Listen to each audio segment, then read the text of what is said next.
transforma os ambientes e as empresas nasce da essência das pessoas. E tudo começa com uma boa conversa. Pegue sua xícara de café e participe com a gente do podcast Grãocast, uma produção da Nova Hora Arquitetura. E vamos para mais um episódio do nosso podcast, o Grãocast, agora com Lana Braga. Lana, eu quero começar te fazendo uma primeira pergunta. Você vê alguma influência do ambiente físico, dos espaços físicos na vida das pessoas? Primeiro, boa noite, né, André, Lu, um prazer estar aqui com vocês. Prazer é todo amigos nosso. Muito queridos, fiquei muito feliz com o convite. Respondendo a sua pergunta, André, sim, eu acredito que quando a gente vai falar sobre espaços, influencia totalmente no jeito das pessoas verem o mundo, no jeito das pessoas conviverem umas com as outras. Não tem como você separar o ambiente de pessoas, que um complementa o outro. Então, eu acredito muito que sim. O padrão cultural da pessoa tem muito a ver com a forma como ela vê os ambientes, né? E como os ambientes influenciam nas pessoas, né? Porque os ambientes, na verdade, eles acolhem. Então, dependendo de onde você está, você vai se sentir acolhido, pertencente àquele lugar. Isso é muito importante. Eu vejo, por exemplo, onde eu trabalho, que é no Céu das Artes, onde a gente acolhe mais de 130 crianças dentro do contraturno. O local, quando eu cheguei, quando eu assumi lá, a gente via um local que não tinha cor. E aos poucos eu fui dando essa cor, fui mudando, modificando, para que essas crianças que estavam ali, que a gente sabe que muitas delas têm uma realidade muito difícil, para que elas se tornassem pertencentes àquele lugar e para quando elas chegassem ali, elas se sentissem amadas, porque tem muito a ver com amor, né? Você está falando de pertencimento, né? Mas assim, vamos falar um pouco dos espaços da Lana, do pertencimento dela. Tem algum ambiente que você traz da tua infância que marcou a tua vida, Lana? Eu até conversei com a Lu e eu nunca tinha parado para pensar a respeito disso, porque eu sou sempre tão indagada e pergunto tanto sempre sobre a violência doméstica na qual eu trato, né, constantemente. E quando eu fui parar para pensar a respeito disso, a primeira imagem que veio à minha cabeça foi o Banco do Brasil, lá em José Bonifácio, onde meu pai trabalhava. Você era de lá? Eu morei lá durante uns 6, 7 anos. Meu pai era funcionário do banco, né? Então, passei minha infância lá. E eu me recordo que eu ia todos os dias buscar o meu pai no banco. E todos os dias, eu lembro que era porque quando você fala sobre o lugar, era muito quadrado, o banco é uma coisa, um cubo, né? Então é tudo muito seco, né? Não tem nada de... o símbolo do Banco do Brasil é aquele lugar cinza, né? Concreto, né? De concreto. E eu lembro certinho que eu subia aquelas escadas para aguardar ele, eu sabia que ele ia vir. Então é uma das memórias afetivas que eu tenho, que é o banco, que a gente, né, funcionário, então a gente viveu muita coisa ali, desde pequeno até ele se aposentar, ele foi mudando de lugares. Mas o mais interessante é que, se você for ver, o Banco do Brasil pode passar os lugares que forem, as cidades que forem, eles são iguais. A arquitetura dela é única, né? Segue um padrão, né? Segue um padrão. Que legal, porque minha mãe também trabalhou no banco.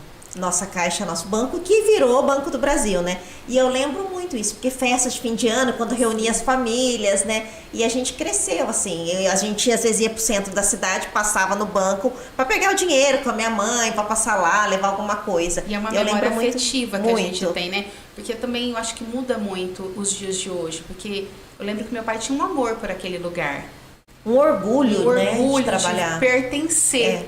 Por isso que eu falo muito sobre pertencimento, porque eu acho que tudo realmente faz parte disso. Mas trabalhar no Banco do Brasil é um orgulho mesmo. E alguns anos atrás era assim, uma profissão, o desejo de muita gente era trabalhar no Banco do Brasil. Mas uma profissão, né, André? Hoje em dia eu vejo assim, exemplos de pessoas que trabalham que mudou muito esse conceito, né? Até o tratamento das pessoas a gente pode ver em qualquer banco já não é mais o mesmo, né? Se dividiu, né? Tem o banco que tem CLES, tem vários nomes. E antigamente não, o aposentado chegava lá, eu lembro que era um orgulho para ele tirar o dinheiro dele no banco naquele dia. Meu pai devia conhecer todo mundo, saber o nome das pessoas. Sabia o nome das pessoas. E eu lembro muito bem, assim, ele aposentou muito cedo, mas eu me lembro, ele passou no banco, ele tinha 18 anos de idade. Nossa. Muito novo. E uma cidade como José Bonifácio, né? O Banco do Brasil, a igreja, Exato. a prefeitura, o cartório são os lugares que marcam a urbanidade, né? Que marcam a cidade. Quando meu pai né? passou, ele passou em Floriano. Então lá no Piauí, lá Nordeste, né, gente? Então vocês imaginam, ficava muito longe, né? Não era muito distante a gente vir pra cá. E ele construiu toda uma história, muito novo, veio de Piripiri no Piauí, passou em Floriano e foi construindo a história dele até chegar em São Paulo para depois vir para o interior. Então, assim, o Banco do Brasil fez parte da nossa história, da nossa vida, que foi da onde realmente, né, o estudo, tudo proveu dali, É uma gratidão, né? É uma gratidão, sim. Eu falo assim que a gente não pode esquecer. As pessoas tendem a esquecer as coisas boas e só focar em coisas ruins, né? Exatamente. E eu acho que a gente precisa focar mais em coisas boas. E nesse momento que a gente vive, mais do que nunca, sempre olhar o copo cheio, né? Não olhar só na hora do copo vazio. E as histórias familiares, né? Recuperar as lutas, os esforços dos nossos pais, dos nossos avós, valor à família, né? o que eles passaram para a gente estar aqui, né? Para a gente estar levando a nossa vida, construindo nossas famílias, né? Tem toda uma história de passado aí por trás. Como a de vocês, né? Com Tem certeza. uma história, Sim. né? Eu lembro quando eu vim aqui, uma história muito emocionante, e eu acho que é sobre isso, é sobre você resgatar, é sobre você não apagar. Hoje até eu fiz um post a respeito do Rolando Boldrin, onde eu estava me recordando a respeito disso, que a gente se reunia em casa aos domingos para assistir o programa dele. E não existia internet, não existia o WhatsApp. A gente tinha esse tempo para a gente estar em família e a gente valorizava esses Ele é um momentos, símbolo mesmo, né? Então eu acho que a gente precisa resgatar. Esse resgate ele precisa ser feito até para os nossos filhos, para eles também, quando crescerem, poderem ter essa memória afetiva, né? Acho E os muito valores, importante. né, que a gente passa também para eles. Você sabe que essa semana teve a formatura da minha filha mais velha, Júlia, que foi no Colégio Santo André. E aí eu até também fiz um post, porque há exatos 30 anos foi a minha missa de formatura, em 1992. E aí a Júlia agora em 2022. Eu fiquei muito emocionada. E a emoção, assim, vem um filme na nossa cabeça, né? Porque eu também tenho muita gratidão pelo colégio. Você também estudou lá, né? Isso, estudei até o segundo colegial lá. E eu tenho uma gratidão muito grande pelo colégio. Eu acho assim, porque a gente que chegava no colégio era muito diferente do que é hoje, né? A gente tinha amizades que você traz até hoje. Eu tenho pessoas que eu estudei no Santo André que eu tenho amizade até hoje. E toda aquela arquitetura que o colégio traz, que quando você entra lá, ele traz muita história, ele cheira a história, né? Exato. Com Eu falo que aquele certeza. bosque que você passa por ele, ele mesmo modificado Mesmo hoje, modificado. eu consigo lembrar, não sei se você Também. lembra do tio Candinho. Sim. Não tem como a gente não lembrar, que era um senhor muito velhinho na época, que cuidava do bosque. Então, assim, não tem como você passar por ali Mesmo modificado, assim, e você tem, não tem uns sentir. pontos. E o Miguel estudou lá também, só que ele estudou só na primeira infância. Uhum. Mas é muito.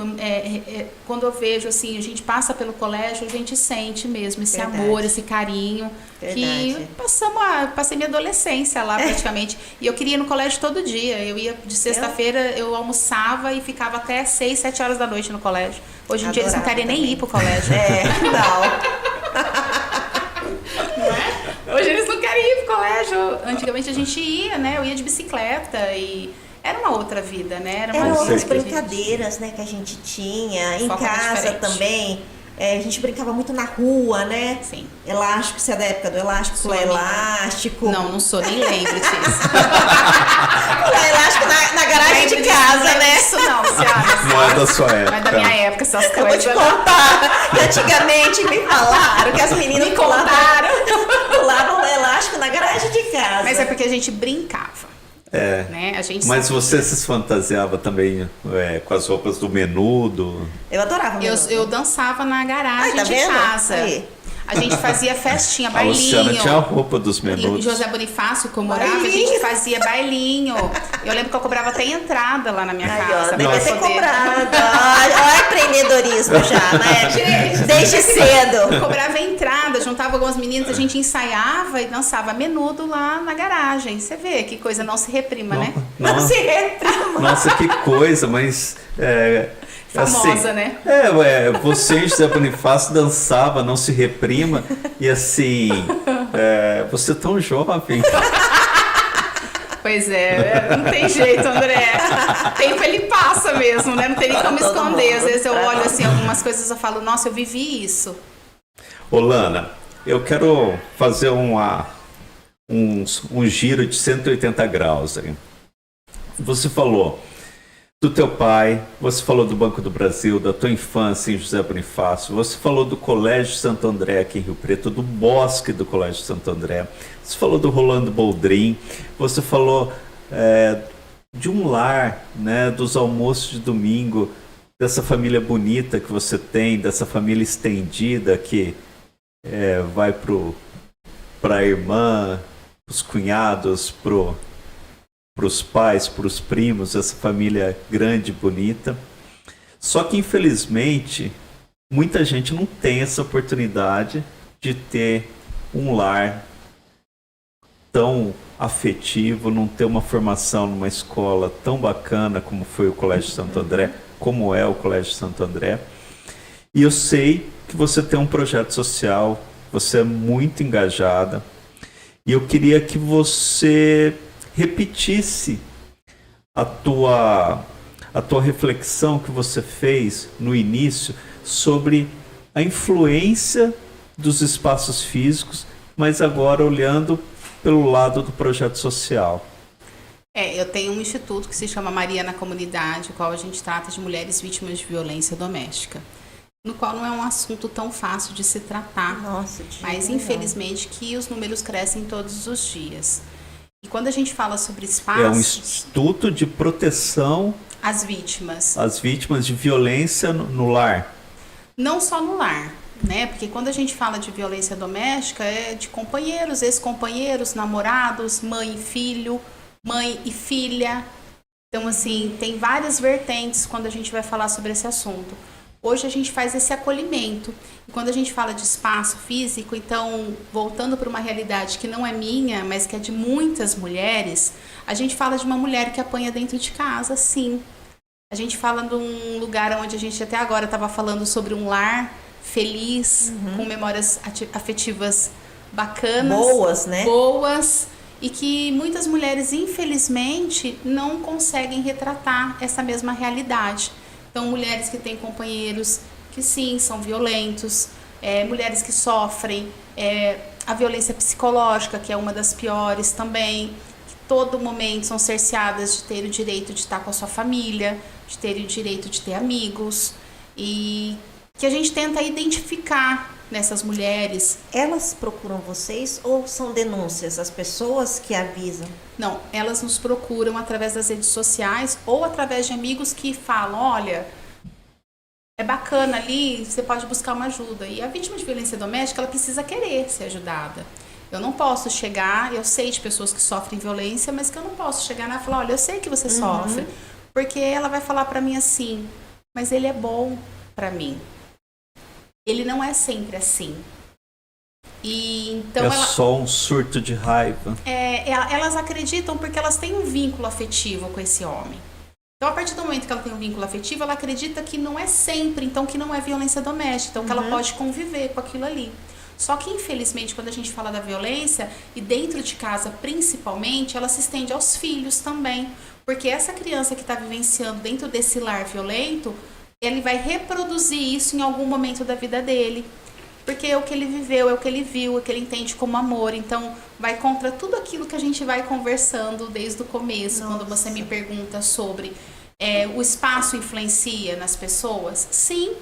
Porque como que uma criança que vivencia todos os dias a violência dentro de casa pode reproduzir algo diferente lá fora? Ela vai reproduzir, ela tem um exemplo, ela vai reproduzir a violência involuntariamente.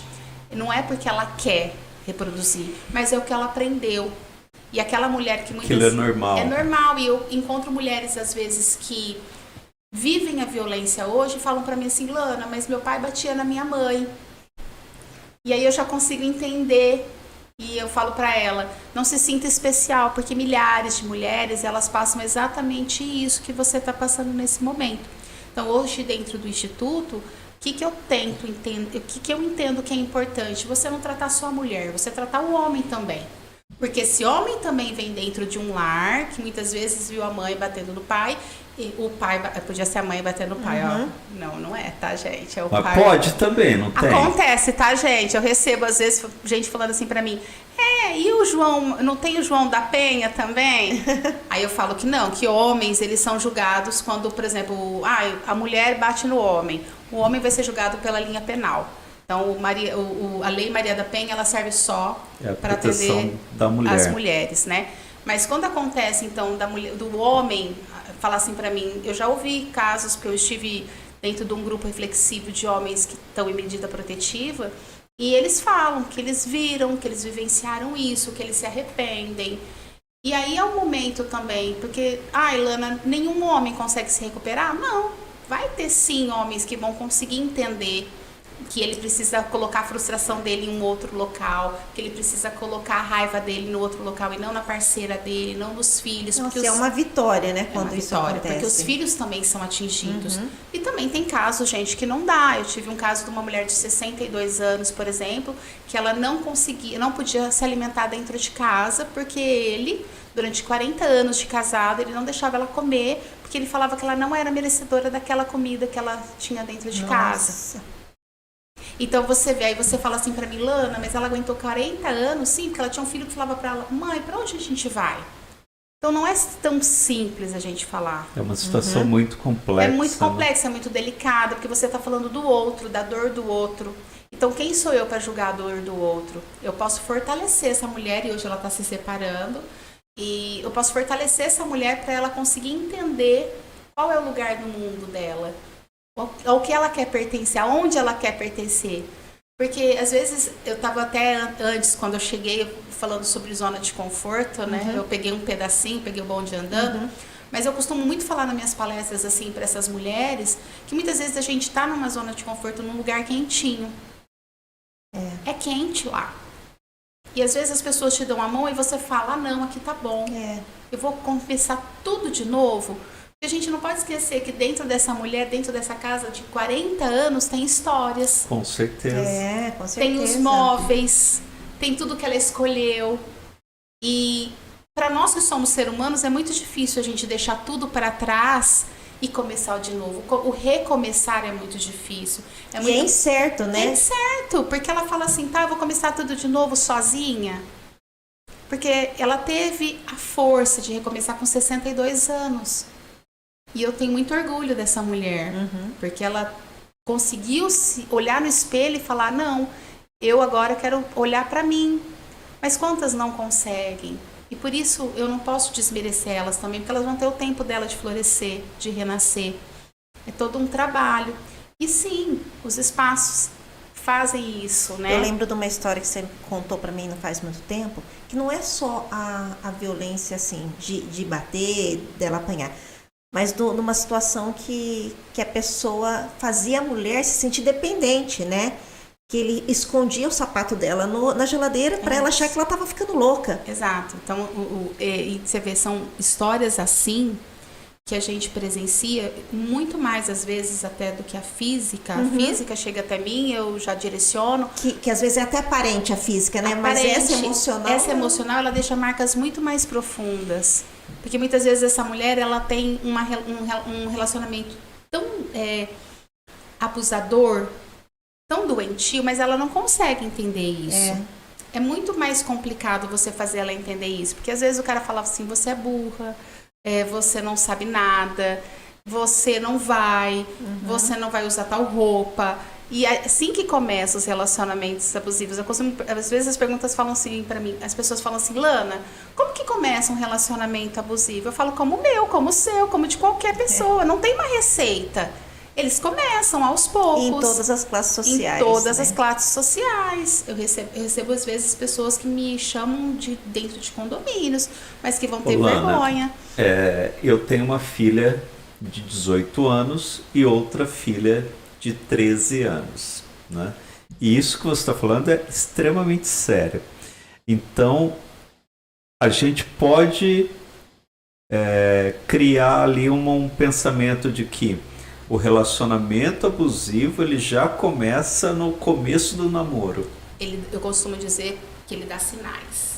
Eu costumo falar para as mulheres, levanta a orelhinha quando você começa a entender. Eu dou muita palestra hoje dentro da escola estadual para adolescentes nessa idade, dos 16 aos 19 anos. Na parte, muitas vezes eu vou à noite, a maioria das vezes, porque eu trabalho durante o dia, então eu não consigo ir. E lá, quando eu começo a falar, eles já falam, eu sei quem que passa. Que eu falo, você não vai com essa saia. Levanta a orelhinha. É um sinal de alerta. Ai, que bonitinho, ele tem ciúmes, ele me ama, né? E aí eu falo sempre, Lu, que o ciúmes não é o temperinho do amor. Que a gente precisa ter isso muito claro dentro da nossa cabeça. Antigamente, eu passei por um relacionamento abusivo aos 16 anos. E eu me lembro muito bem que era exatamente isso. Eu falava, nossa, ele me ama. E não é amor.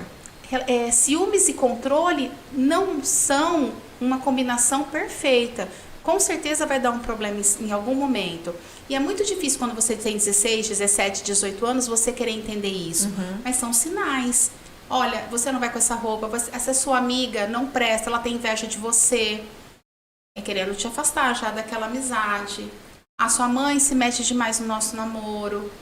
Sua família, tudo que eu falo, ela acha difícil, ela acha ruim. São sinais que você precisa começar a entender. Olha, ele falou pra mim que ele não vive sem mim. É um sinal. Você pode começar a ficar mais atento. Porque algum problema... teve um namorado e esse namorado chega e fala assim, a minha ex era louca. É um sinal. Todo homem que fala que a ex era louca, você pode ter certeza que é um abusador. Você pode ter certeza que ele é um abusador. Porque a partir do momento que você está desmerecendo aquele relacionamento anterior que você teve, algo de errado está acontecendo. Porque você tem que ter pelo menos respeito. Alguma coisa tem aí, né? Eu tenho um exemplo de uma pessoa que me procurou agora recentemente. Ele falava exatamente isso. E ela falou assim para mim, Lana, como que você sabia? Eu falei, porque você não é especial. Porque são exemplos que acontecem todos os dias e, gente, é da mesma forma. Não muda. Ele vai falar, ela era louca, ela me pressionava.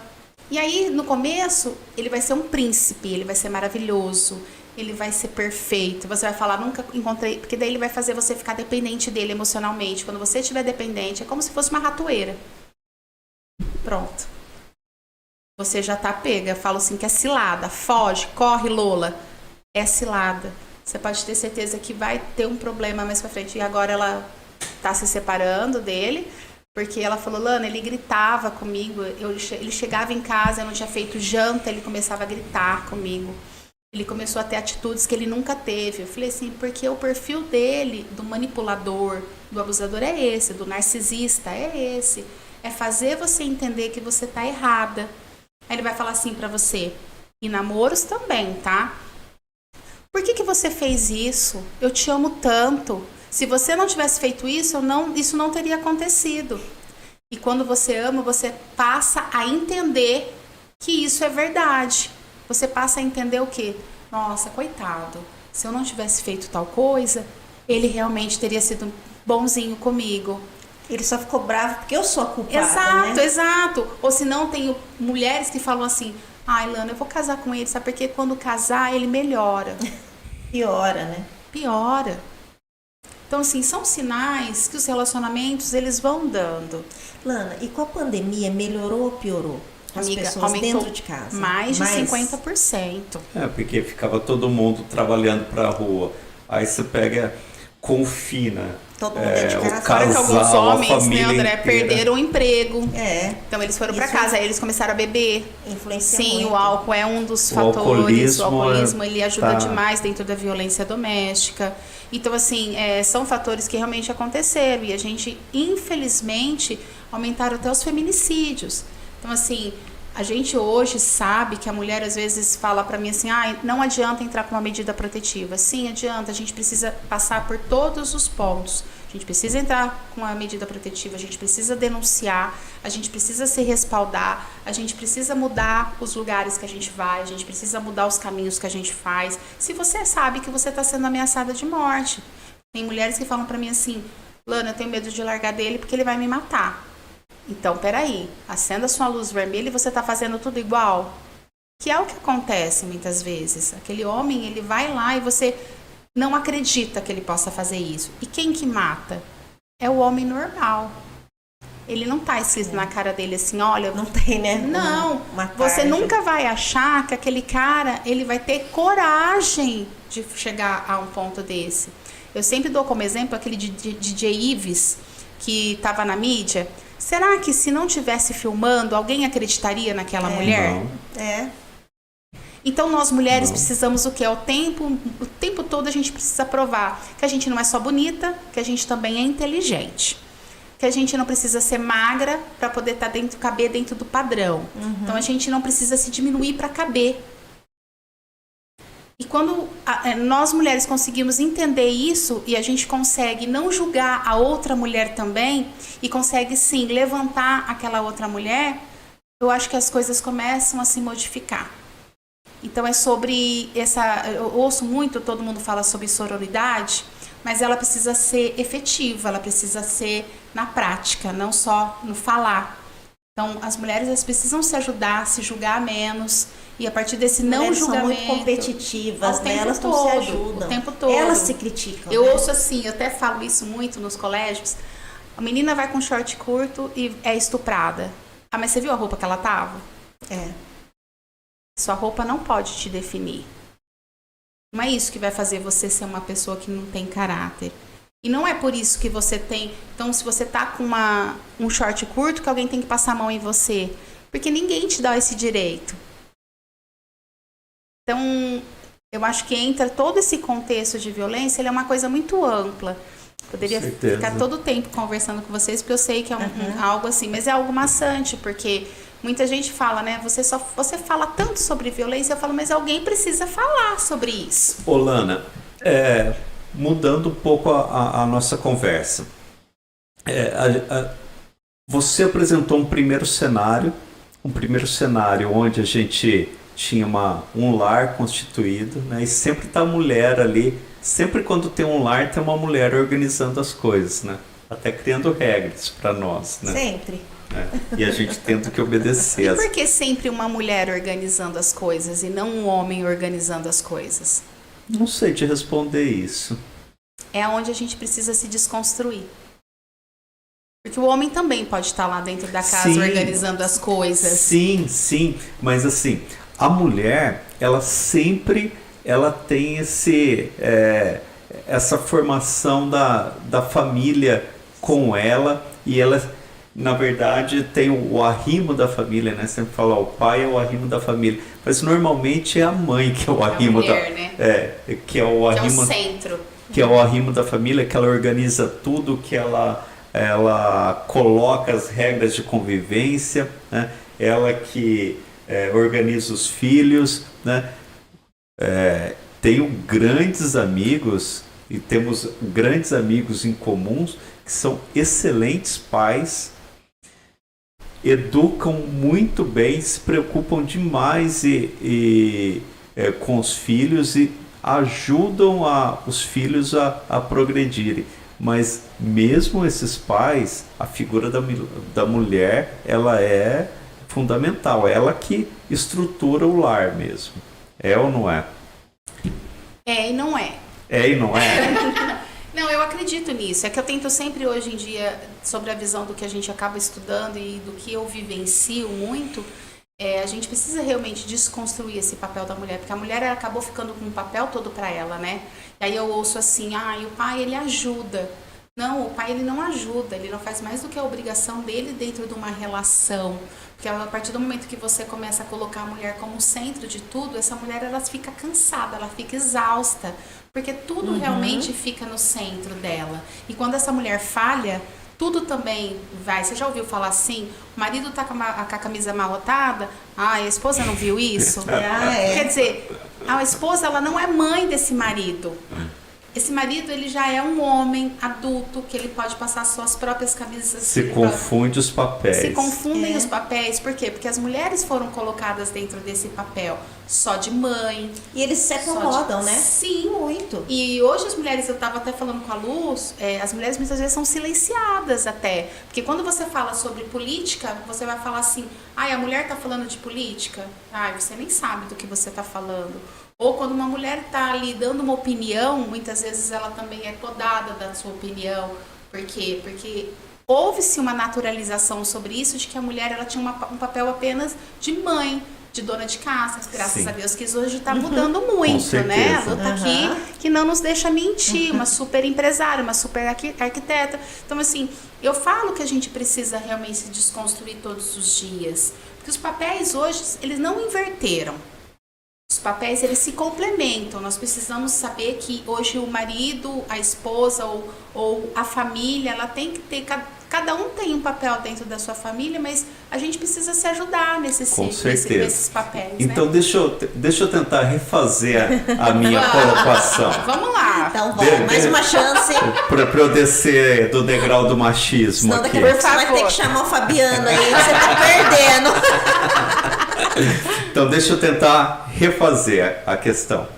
Nós falamos no começo sobre a constituição do teu lar, da constituição da tua família, do que você viu do teu pai trabalhando, da tua família lá. Fizemos ali uma leitura de uma situação bacana, de uma constituição de uma família que veio em evolução, veio se construindo, veio estudando, veio construindo uma redoma de amor, uma bolha de amor ali, se conectando com o restante da sociedade.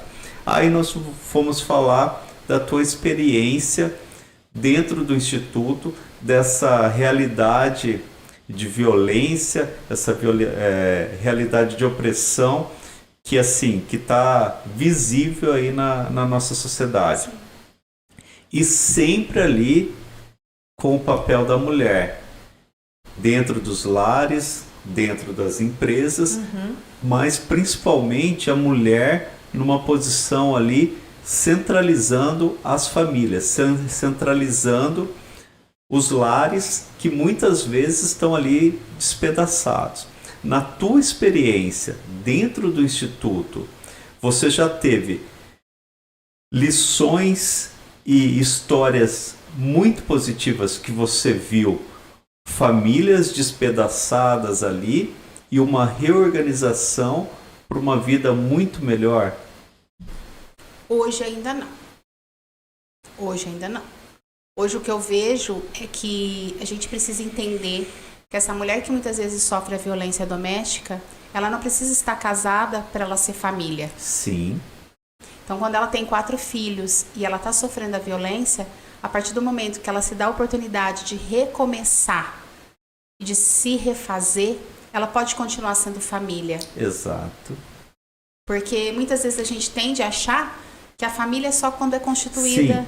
E a questão é justamente nesse sentido. Você acompanhou essas histórias espedaçadas aí e depois de orientação, depois do tratamento, sim, depois de toda o trabalho que o Instituto fez, você presenciou esse renascimento dessa família? Sim, dessa mulher como seguir. Família. Ela conseguiu. Sim, gente, tem casos que, uma delas é essa que eu acabei de comentar, dos 62 anos, imagina, 40 anos de um relacionamento onde ela sofria o abuso direto, diário, e ela conseguiu se refazer. E ela tá feliz, ela tá conseguindo se libertar, tá conseguindo se reconstruir. A gente vê outras pessoas que entram em contato com a gente, que a gente dá todo um apoio psicológico, fortalece essa mulher, que ela consegue depois começar a entender que ela pode seguir sozinha com as próprias pernas, porque a maioria delas, elas acham que elas não têm força para conseguir caminhar. E o medo da solidão é muito forte, né? Eu escuto muito. Elas têm medo de ficar sozinha e não conseguirem dar conta. A maioria delas fala, eu não vou dar conta sozinha. E o nosso papel é fazer com que elas entendam, só que também dar ferramentas para que elas possam prosseguir. Porque não adianta nada você falar assim, olha, separa, larga. Que é fácil, né? E você ir lá pra sua casa dormir, né? Exato. Né? Não adianta. E largar o problema lá. Largar o problema lá. Isso não vai adiantar. Então, o que a gente faz? Eu não tenho um emprego, eu não tenho como... Então, vamos direcionar você para um emprego? Olha, eu não tenho uma profissão. Então, vamos ver um curso onde você possa fazer um curso de manicure. Vamos aprender alguma coisa. Vamos aprender a fazer bolo, vamos vender bolo, vamos vender natura, vamos vender o que for. Então, assim, e é fácil, André? Não. É simples, é rápido, é não, assim. Nossa, é um processo, né? É um processo. É todo um processo. Quando eu falei não a princípio, porque quando eu entendi que você falou como o homem que tá ali e que batia na mulher, se ela consegue reestruturar aquela família com aquele homem. É muito mais difícil. É muito mais difícil. Porque as relações foram muito desgastadas. Muita mágoa, né? E não tem, muitas vezes não tem como recuperar aquilo, né? E muitas vezes esse homem também, eu acredito na recuperação de alguns deles sim, não sei te falar precisamente uma porcentagem, mas eu acredito que esse homem também, ele vai falar assim, olha, é o que eu vejo hoje, tá? Eu vou mudar, nunca mais eu vou fazer, e vai passar um tempo e ele vai fazer novamente. E aí essa mulher, ela se despedaça tudo de novo. E aí ela começa todo um ciclo, que a gente chama o ciclo da violência, onde a mulher, ela começa ali com xingamentos, ela começa a ser pressionada, aí ele vai bater nela, aí no outro dia ele vai acordar, vai pedir perdão, que a gente chama de lua de mel, e depois disso ele começa tudo de novo. Por isso que ela não consegue sair disso. Porque ela sabe que vai ter a lua de mel, ela sabe que ela vai ter o perdão ali, e ela acredita. Porque quem de nós não quer acreditar que vai dar certo? Você acredita que vai dar certo. Você acredita que ele está pedindo perdão e que, olha, me desculpa, eu nunca mais vou fazer. Ela fala, nossa, agora sim. Dessa vez ele entendeu. Não, ele não entendeu, gente. Agora ele vai me respeitar. Ele não entendeu. Eu costumo falar, gente, ele não entendeu. Mas às vezes a pessoa vem tão crente de que entendeu na minha frente, fala, Lana, ele entendeu, ele me pediu perdão, vai ser diferente. Eu falo, tá bom, eu não posso, é o livre-arbítrio da pessoa. É uma decisão dela, né? A gente mostra todos os caminhos, a gente direciona para os órgãos competentes, a gente faz todo, que em Rio Preto nós temos, né? Nós temos aí o CRAM, que atende essas mulheres também, que é um local onde essa mulher vai, ela tem todo um apoio também, tanto psicológico, jurídico, como nós temos também. Nós temos a DDM, nós temos um 153, quando está já naquele momento que a pessoa está vivendo a violência, que é a Patrulha Maria da Penha. Então, Rio Preto tem todo um respaldo que ele dá para essa mulher, mas essa mulher, ela precisa querer, ela precisa estar pronta. E não cabe a mim. Cabe a mim o quê? Ajudar essa mulher, fortalecer essa mulher para ela continuar a caminhada dela e criar esses filhos e dar um exemplo para esses filhos, para que esses filhos também não precisem depois lá na frente reproduzir tudo isso dentro de um relacionamento deles, né? Precisa transformar tudo aquilo num lar, né? Num lar. Tudo aquilo num lar. E aí entra naquilo que você falou lá no começo sobre o lugar influenciar pessoas. Dentro de um lugar desse não tem como você não ser influenciado, né? Você, infelizmente, você é influenciado de forma negativa. Então, é um papel que a gente tem de transformação. É uma responsabilidade muito grande quando você trata da vida de um outro, né? Com certeza. Nossa. Muito, muito, muito forte. Porque você está lidando com sonhos, você está lidando com uma família, você está lidando... Às vezes ela fala assim para mim, mas ele é ótimo pai. E ela fica ali porque ele é ótimo pai. Então não é simples, né? Você É uma relação muito complexa, né? Que mexe Nossa, com a, demais. com a Mexe segurança, com com a insegurança da pessoa, com todos os traumas que ela tem, né? com sonhos, Com né? todos os sonhos. E Né? às vezes aquele cara que tá batendo nela, mas em algum momento ele deu amor pra ela. E aquele amor que ele deu foi o único amor que ela conheceu. É. Triste, Complexo, né? né? É Nossa, triste. e muito. E como essas histórias, assim, estão muito próximas da gente, Muito, né? Lu. Muito. Muito próximas. Eu Nossa, tô tenho lembrando de casos várias histórias, que assim, a gente, aqui. às vezes, quando eu começo a falar, depois as pessoas vêm me procurar, choram, me abraçam, falam, ai, você falou o que eu tô vivendo. Você falou o que eu vivi.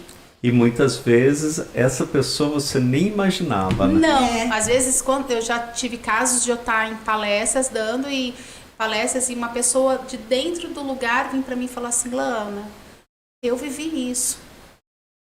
E nem ela fazia parte ali do pessoal que estava junto com a gente. Então, quer dizer, é complicado porque não tem classe social, não tem cor, não. E tem todo pessoas mundo que tá. você vê assim, na sociedade, é o casal perfeito, é normal, mas ninguém sabe, né, o que essa mulher tá sofrendo. E esse é o maior problema que a gente vive hoje, porque na internet os casais são todos de comerciais de margarina, né? No Instagram, todo mundo é No feliz. Instagram né? todo mundo é feliz. E aí você... É o poder da rede social. É o poder da É. rede social. Então, às vezes, quando você não tá feliz dentro de um relacionamento, você fala, nossa, mas fulano é tão feliz. E você começa a se comparar com o outro. Mas fulano é tão magra, mas fulano é tão bonita, mas fulano é tão legal. E é toda uma ilusão, né? É todo um comercial, realmente, que passa ali. É toda uma propaganda que se faz, né? E a gente acaba caindo nessa maldição do Instagram, né? De querer ser magra, de querer ser linda, De querer ser rica, de Rica, querer viajar, de comer querer em ter- restaurante todo dia. de querer ter um casamento perfeito. Gisele Bündchen que nos deixa em... Quem que achava que a Gisele tinha um casamento que não era perfeito? A gente olhava pra ela e falava, gente, mas eles são maravilhosos. E não era. Não, igual o Rodrigo Hilbert, né? Que todo mundo fala, nossa, É. o casal perfeito, ele faz tudo. Mas a gente não vive. Outro dia ela até deu um depoimento, né? Que eles dormiam até em quartos separados. Então, assim, quer dizer, não existe nada que seja perfeito. A gente tem que todo dia tentar melhorar, mas quando a gente fala tudo que não é perfeito, mas que não tem o abuso e não tem a violência, é mais fácil de você consertar de certa forma. Quando começa a entrar o abuso, e quando eu vejo você falando que você tem uma filha de 18 anos, eu tenho um filho de 11, eu preparo ele todos os dias para realmente saber, ele ver eu tratando, eu ver, né? Para que ele consiga realmente passar para uma namorada, para quem ele vai se relacionar, apenas um relacionamento saudável. A gente não precisa ter um relacionamento das estrelas, a gente precisa ter um relacionamento de respeito, saudável, né? de respeito, onde você entenda o direito do outro de ir e vir, o limite que o outro também. Você respeitando o limite do outro, você conseguindo entender todo esse viés de segurança, né? Fica tudo mais fácil. Não é. Hoje Isso todo mundo mesmo. fala assim, Lana, uma briga então é violência? Não, né, gente? A gente precisa saber. Por isso que eu falo muito de sinais. Não é assim. Não é assim, tudo é violência doméstica. A gente precisa entender os sinais que está dando dentro de um relacionamento, que você está se sentindo coagida, que você está se sentindo pressionada, sozinha. E aí você vai buscando as ajudas, a gente está aqui no Instagram, @Instituto Maria na Comunidade, quem precisar, a gente está à disposição lá para estar ajudando, para estar tirando dúvidas. Estou à disposição. Maravilha. Ótima essa conversa. Lana, Nossa. muito obrigado. Obrigada a Foi vocês. 10 esse Adorei. papo. Gostei Obrigada, também. viu, meninos? Obrigada mesmo, viu? Foi top. Muito obrigado. Obrigada. Beijos. Beijos. Beijo.